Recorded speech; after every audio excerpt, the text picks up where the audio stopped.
tools and all these approaches that we've been talking about, it can be helpful to distinguish before, during, and after competition. And you can take the word competition and exchange it for any moment of challenge.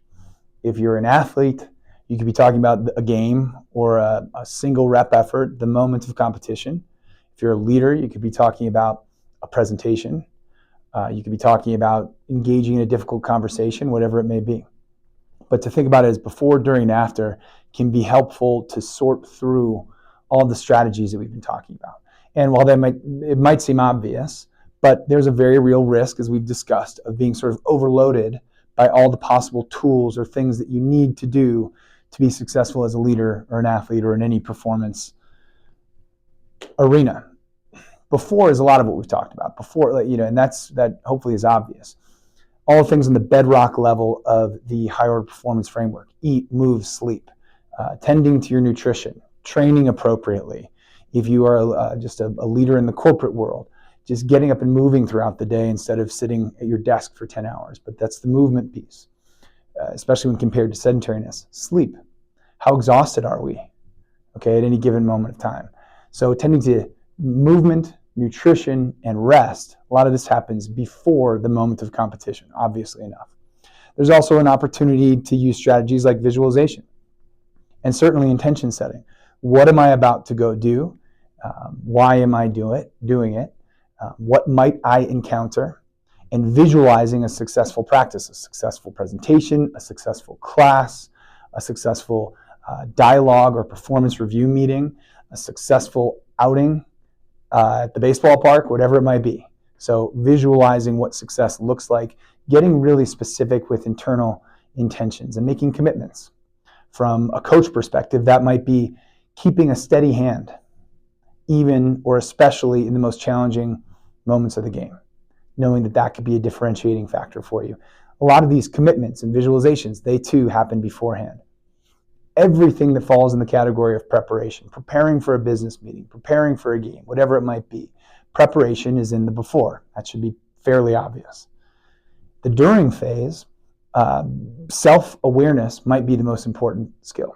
So just being present, being within oneself, not being too concerned about the future, not being upset about what did or did not go well in training or preparation, but being right here and now and being self-aware. How am I feeling?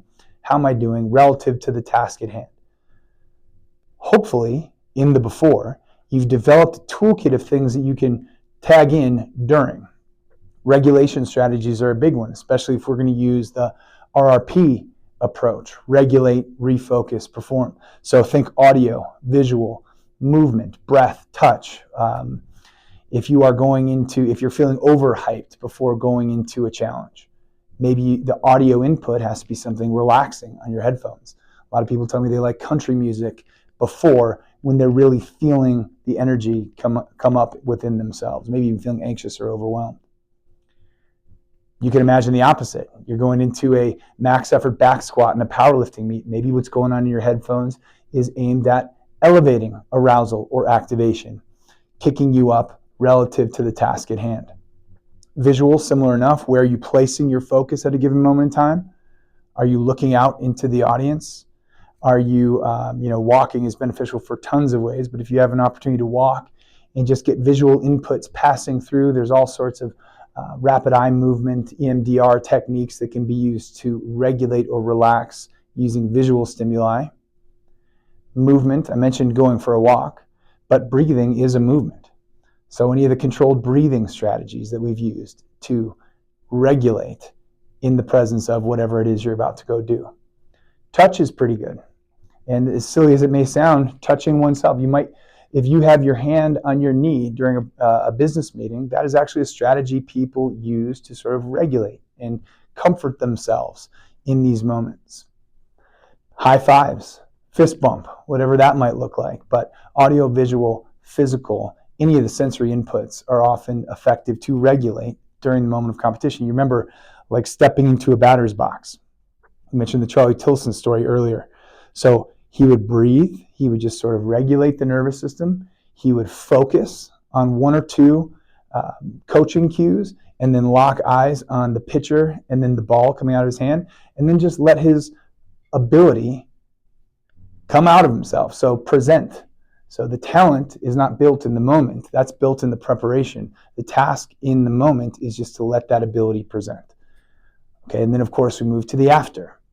The after, for a lot of people, that looks like recovery, which is a really important part of this whole process. You have to recover from a challenging situation. That's true. Probably should also debrief in a very honest way, meaning what worked, what didn't.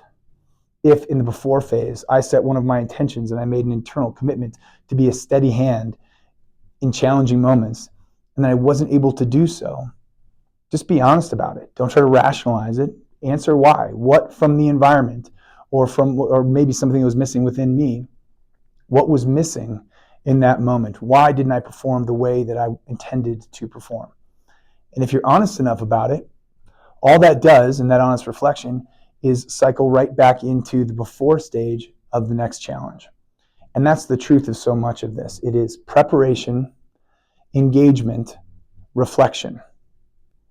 And you use the information to fuel the preparation for the next moment where you have to engage, which will be followed by reflection.